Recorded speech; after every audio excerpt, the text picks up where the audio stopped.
Hey, everyone. Anthony Fantano here, internet's busiest music nerd. It's yet another installment of the weekly track Roundup, where I go over what I felt were the worst and the best tracks of the week. All of the songs are linked down there in the description box as usual. And I don't have much to shill in the start of this video, aside from our brand new shirt. Whoa! This design was created by Mr. Trevor Yardley Jones. And it's all about the melon. It's all about the melon magic. I'll link to our support page where you can get this shirt that is in unisex sizes. It's in a black t-shirt. It ships internationally. The support page, the link, it's down there in the description. On our support page is also a link to Trevor's page where you can see some more of his art. Ba-bam! Ba-bam! And also we have our Amazon Associates link down there and our Turntable Lab link. Turntable Lab is a great online store where they have colorful pressings of records that I've reviewed on the channel, as well as audio equipment for your budding record collector. If you get stuff off of the Turntable Lab site, we get kickback from it. So, get yourself something. Supports the needle drop as well. And let's get into the first shout out. This whole Who Run It Freestyle thing has been making the rounds in the hip-hop community and getting some pretty big names behind the freestyle. And now the latest is Cupcakke, the rapper Cupcakke. She's done one of the harder freestyles, in my opinion, and it's pretty badass. I want to shout that out. And also the new Arca art video, Fetiche. It's kind of a long music and visual piece involving like stomping on these flowers in these heeled shoes, and it's very strange, but I think there's something kind of beautiful and compelling and stirring about it as well. Make sure to give that a shot too. Let's go into the worst tracks of the week. No more beating around the bush. What tracks were the worst? So bad that it hurts. That's the official worst tracks of the week theme song. Sorry, I'm being silly. Unfortunately, I did not care too much about the new Twin Shadow song, When You're Wrong. I just couldn't shake the feeling that there was just something really painfully awkward about this track, and not in the best way. I kind of appreciated the hook a little bit, but just the singing, the performance, and just some of the sounds that went into this instrumental, just painfully awkward. I really don't know how else to describe it. Digging on that brand new Taylor Swift Earth, Wind, and Fire cover that everybody is up in arms for this week. It's bland pop country trash take on an originally great song. So, and some Taylor fans are like, oh my God, you changed the lyrics, so it means like this is significant to a relationship. Like, no, it's still an awful cover. I guess it's better than a lot of what's on her new album, but yeah, it's still pop country trash. Moving on from there, the brand new single from Sremmurd, Guatemala. Of course, it's almost like XXXTentacion opened up the floodgates for these rappers to like make awful, terrible Latin pop. And not to say that Latin pop in general is bad. It's certainly not. There's a lot of amazing Latin pop out there. My point is that a lot of these trap rappers are bad at making Latin pop. So now Sremmurd have taken their hand to that, and it sounds like garbage.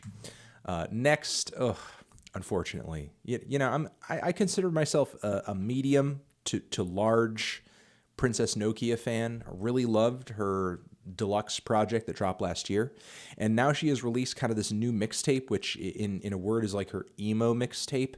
I need to listen to it a little bit more to make a final decision, but she has dropped kind of a single and a music video for the track Your Eyes Are Bleeding, and it just kind of sounds like the generic emo trap rap that's floating around SoundCloud right now. I would have hoped that she would have kind of approached this sound or this idea a little bit differently than a lot of the other artists out there, but it just feels blatantly inspired by guys like Lil Peep, which isn't necessarily a bad thing, but I feel like she doesn't put her own spin on it. You know what I mean? The lead vocal is kind of annoying. The trap instrumental is super flat and generic and run-of-the-mill.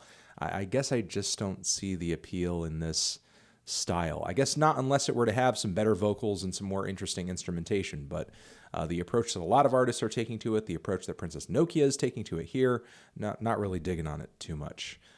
Do like her wardrobe, though. I like that wardrobe. I wish I had a Slipknot shirt. Maybe I'll get one. And John Daly, actor John Daly, comedian John Daly, did a funny here and made a Little Xan diss track. And it sounds terrible, but I guess that's kind of the point, because he's trying to make the music sound bad because he's mocking Little Xan. So the song is called I'm Your Dad. And I have no idea what else to say. It's just a shit song. It's not even really that funny, but I guess it's a decent parody. It sounds like crap, just like Little Xan's music. So, mission accomplished. And CHVRCHES. God, man. When did CHVRCHES start writing just like the worst generic millennial pop ever? Like complete with the generic whoa whoa vocals, and it has this like super cliched Imagine Dragons-esque explosion on the chorus. Like, this is easily one of their worst songs. Like, every track leading up to this new record has been bad to mediocre. I just feel like there's no hope for this album, in my opinion. All right, let's get into the tracks I was met on. Certainly not terrible, but definitely worth shouting out. One, A Brain Dead Civilization. This is the new track from scarlxrd, BRAINDEAD. If you're into that edgy metal trap rap, then you're probably going to love this. It doesn't sound too much different than most scarlxrd tracks. It's okay in general, but it's still not a terrible cut. Definitely worth trying out if you're into that aggressive rap style that's kind of going around in the trap scene right now. Also, new Kid Cudi song featuring that Smashing Pumpkins sample that everybody is making a big deal out of. And it's actually not a bad cut. The chord progression that he transforms into the string sections is quite nice. The Billy Corgan sample is placed well. The instrumentation builds really well, and epically, Cudi's vocals are some of the best that he's laid onto a track in a while. And I don't know, maybe the expectations were higher given that this is going to be in the soundtrack to the upcoming rock movie Rampage. But all in all, it was a pretty good track, and I thought it was well assembled, well put together. Production was all around tasteful, and sample included in a very effective and thoughtful way. So shout out to Kid Cudi. It didn't blow me away or anything because it's a little overproduced, it's a little overly grandiose, but it sounded pretty decent.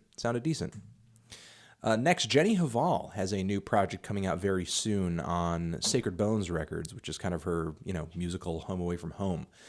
This new track is titled Spells, and it's definitely an interesting change of pace for Jenny, whose last couple of records were maybe just a little bit too indulgent and, I don't know, avant for me. This new track of hers over here is kind of like smooth sax pop.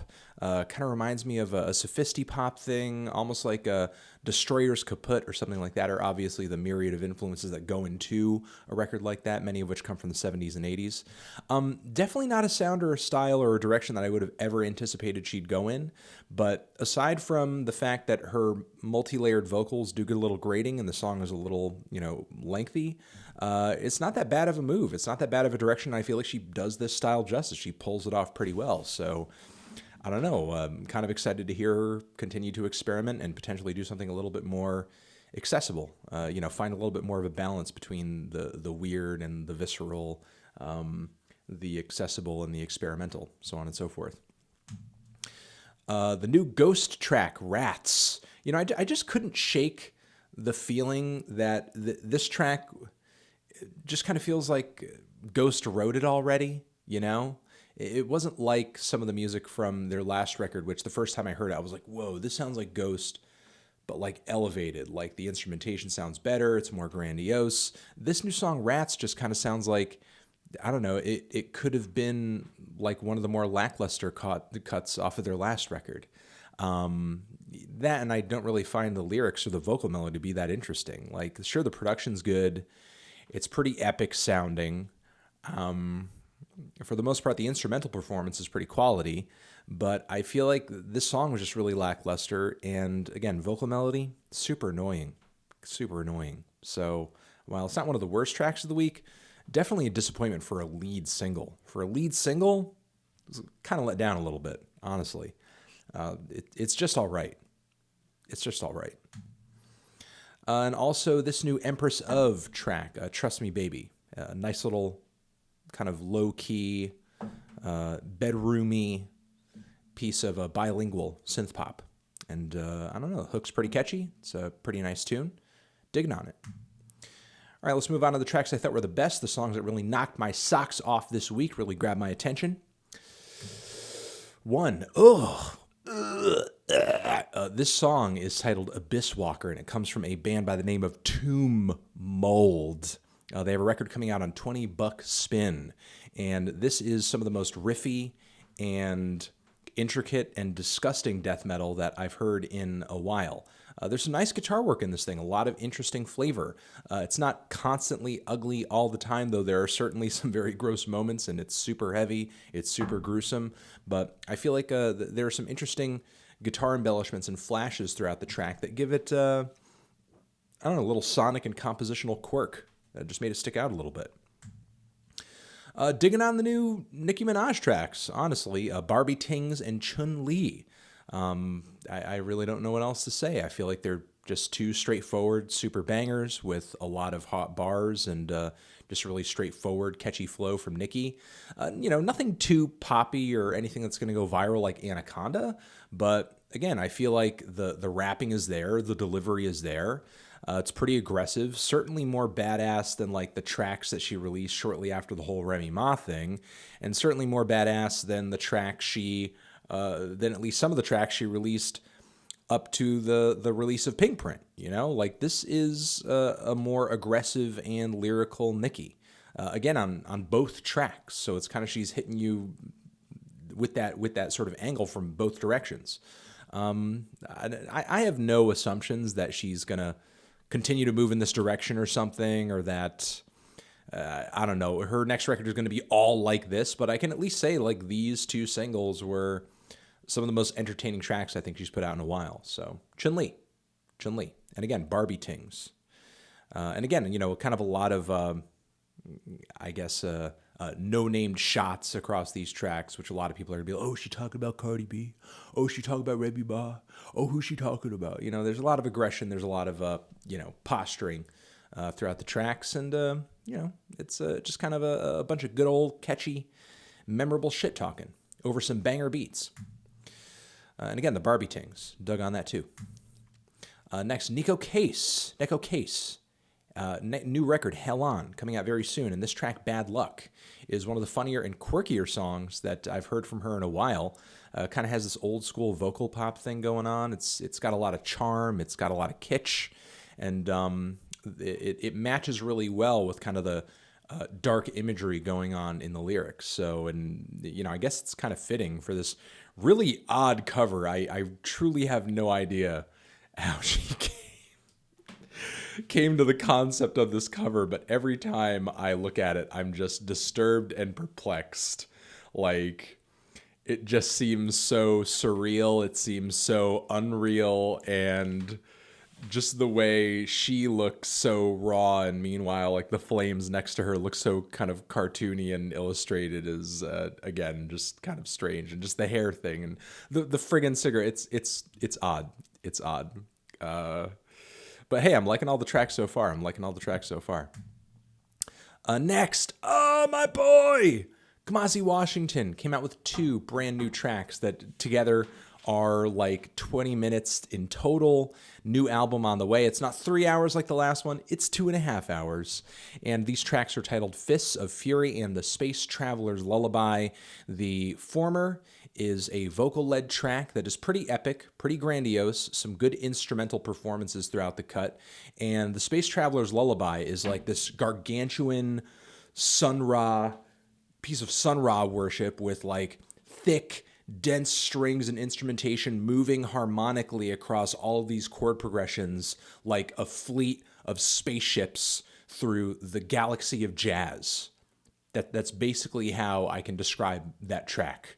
It's pretty immense, and again, both these tracks are super long, and again, he just kind of is delivering jazz on an incredibly epic level right now, and I just love that. I'm so excited about that. Sorry, I'm making noise. I'm just excited.